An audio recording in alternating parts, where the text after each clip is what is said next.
Professeur, le travail, ce n'est pas que pour le pain. Le travail, c'est aussi une façon d'exister socialement.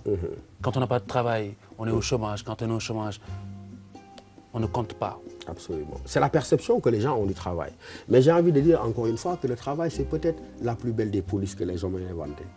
Mais parce que le travail est une police sans uniforme. Le travail est une police ou une gendarmerie sans ses tireurs d'élite. Mais parce qu'encore une fois, le travail, je crois, c'est le moyen par lequel la société, de façon intelligente, a trouvé la possibilité de canaliser l'énergie de l'individu. Le travail est un moyen par lequel l'homme se sublime. Quand il se sublime, ça veut dire quoi? Il procède à un détournement, à un transfert de sa libido et de ses instincts primaires, mais en le consacrant à des activités qui ont de la valeur sociale. Et quand je disais que le travail est véritablement la meilleure des polices qui a été inventée par la société, ça ne veut pas dire simplement que le travail est cette machine à entraver l'homme. Vous l'avez dit, le travail est également ce qui définit l'homme. Le travail est également le principal moyen par lequel l'homme se réalise. Mais aller dans toutes les doctrines religieuses, pour rester chez nous, dans le mouridisme de Cheikh Ahmadou Bamba, il y a une sorte de mystique et du culte de travail. Mais lorsque le Baye Fall à Khelkom entend l'appel du muezzin à la prière, il ne s'arrête pas, il continue à travailler. Ça ne veut pas dire qu'il est un athée, mais parce que pour lui, l'acte qu'il est en train de poser et qui s'appelle travail, c'est un acte de dévotion et de ferveur à l'égard d'un guide, mais véritablement, ce guide-là n'est que l'intermédiaire entre lui et Dieu. Ça veut dire que le travail,